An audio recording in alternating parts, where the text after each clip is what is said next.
आज बात उस ऐतिहासिक किस्से की जिसने सिनेमा के अजेय ट्रेजेडी किंग को भी पूरी तरह डरा दिया था। आखिर ऐसा क्या हुआ कि दुनिया के सबसे महान एक्टर के हाथ कांपने लगे और वो पसीने से भीग गए। 60 के दशक का एक स्टूडियो। सुपरस्टार दिलीप कुमार घबराए हुए हैं और उनका आत्मविश्वास पूरी तरह डगमगा गया है। सिर्फ एक ऑडियो टेप सुनकर उन्होंने साफ कह दिया, मैं कैमरे के सामने ये बिल्कुल नहीं कर पाऊंगा। पर्दे पर दिलीप साहब के हाव भाव और मोहम्मद रफी की आवाज का संगम हमेशा एक जादुई तालमेल बनाता था। रफी साहब की आवाज उन पर ऐसे सचती थी मानो कोई रूह किसी जिस्म में पूरी तरह उतर आई हो। ऐसे चिकने चेहरे तो कैसे न नजर।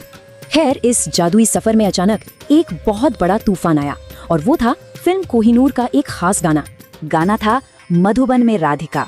नौशाद का संगीत और रफी साहब की आवाज ने एक डरावनी चुनौती खड़ी कर दी। मधुबन में राधिका नाचे। शास्त्रीय सुरों और कड़कती तानों की ऐसी आंधी जो इंसानी क्षमता के बिल्कुल परे लग रही थी। गाने की गहराई और उसकी भयंकर मुश्किल को समझते ही रिकॉर्डिंग स्टूडियो में अचानक एक गहरा सन्नाटा छा गया। वो समझ गए कि पर्दे पर सिर्फ होंठ हिलाना रफी साहब की रूहानी आवाज के साथ बहुत बड़ा धोखा होगा।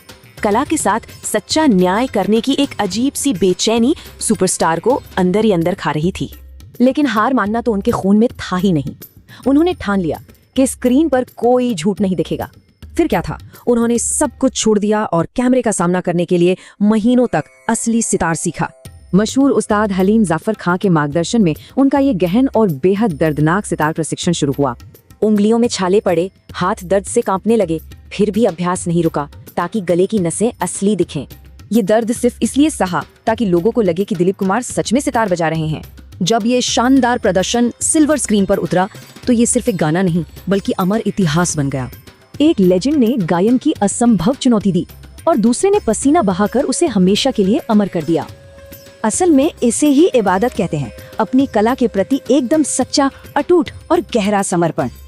आखिर में एक सवाल, क्या अमर कला रचने के लिए दिया गया ऐसा दर्दनाक बलिदान सच में सार्थक होता है?